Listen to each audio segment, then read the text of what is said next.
resurrexi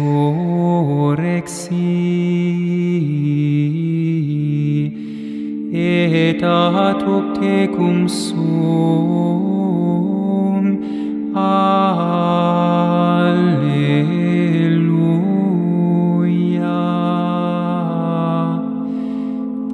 Première lecture. Lecture du livre des Actes des Apôtres, chapitre 13, le 14e verset, puis du 43e au 52e verset.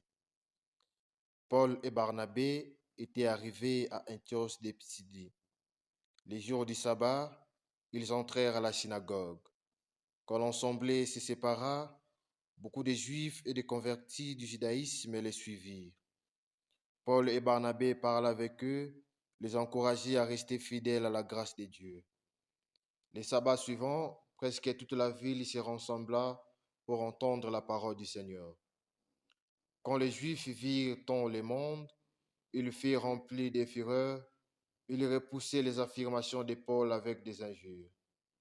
Paul et Barnabé leur déclarèrent avec assurance: c'est à vous d'abord qu'il fallait adresser la parole de Dieu. Puisque vous la rejetez et que vous-même vous ne jugez pas digne de la vie éternelle, eh bien, nous vous tournons vers les païens. C'est le commandement que le Seigneur nous a donné. J'ai fait de toi la lumière des nations, pour que grâce à toi, le salut parvienne jusqu'aux extrémités de la terre.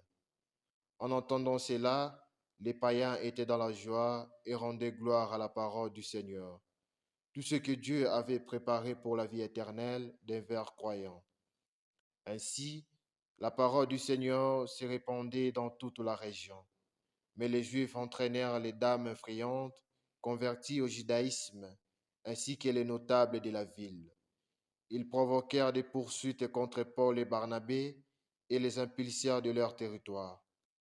Ceux-ci secouèrent contre la poussière de leurs pieds et se rendirent à Iconium, tandis que les disciples étaient pleins de joie dans l'Esprit Saint. Comme son peuple C'est la parole du Seigneur. Alléluia, Alléluia. Acclamez le Seigneur terre entière, servez le Seigneur dans l'allégresse, venez à lui avec des chants de joie. Deuxième lecture. Lecture de l'Apocalypse de Saint Jean, chapitre 7, le 9e, puis le 14e verset B au 17e.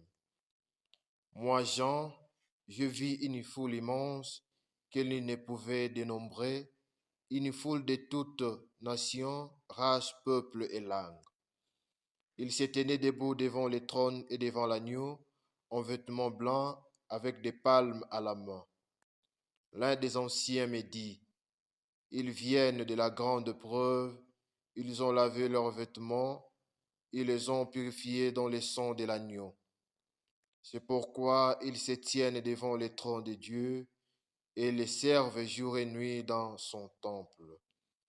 Celui qui siège sur le trône habitera parmi eux. Ils n'auront plus faim, ils n'auront plus soif, la brûlure du soleil ne les accablera plus, puisque l'agneau qui se tient au milieu du trône sera leur pasteur pour les conduire vers les eaux de la source de vie. Et Dieu essuiera toutes larmes de leurs yeux. C'est la parole du Seigneur.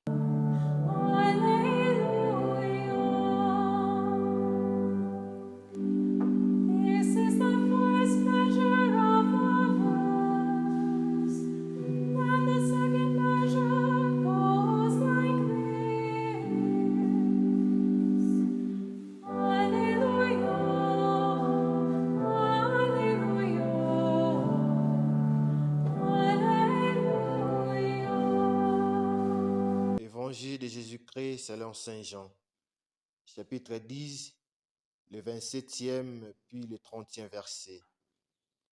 Jésus avait dit aux Juifs: je suis le bon pasteur, le vrai berger.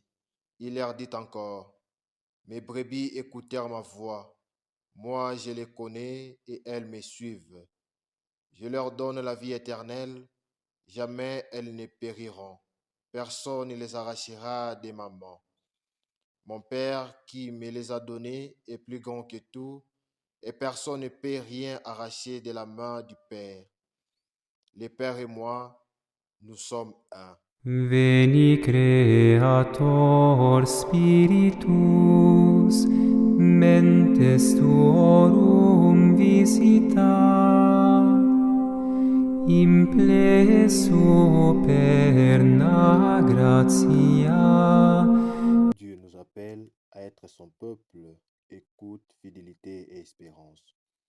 Aujourd'hui, à travers les trois lectures, Dieu nous adresse un message puissant d'amour, de fidélité et d'espérance. Dans la première lecture, Paul et Barnabé annoncent avec audace la bonne nouvelle, d'abord aux Juifs, puis aux païens.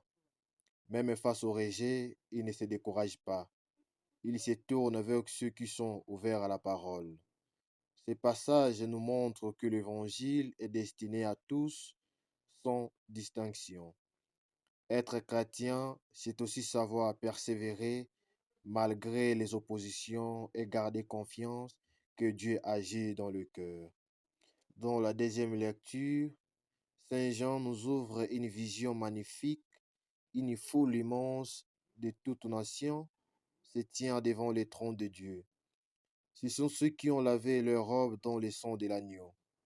Malgré les épreuves, ils sont maintenant consolés, nourris et guidés par le Christ. Ces tests nous rappellent que notre fidélité porte du fruit. Dieu nous promet la paix éternelle. Dans la péricope évangélique de Saint Jean, Jésus nous rassure, mes brebis écoutent ma voix. Moi, je les connais et elles me suivent. Ces passages mettent en lumière la relation intime entre Jésus et chacun de nous. Il nous connaît personnellement. Personne ne peut nous arracher de sa main. Quelle sécurité, quelle tendresse dans ses paroles. Écoutons sa voix chaque jour et faisons-lui confiance.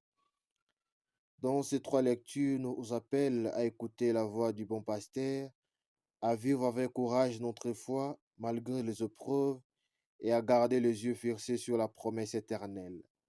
Un jour, nous serons dans la joie sans fin, guidés par l'agneau. Prions. Seigneur Jésus, toi le bon pasteur, nous voulons écouter ta voix chaque jour. Donne-nous la force de rester fidèles, même dans les moments d'épreuve. Remplis notre cœur de paix, de confiance et d'espérance.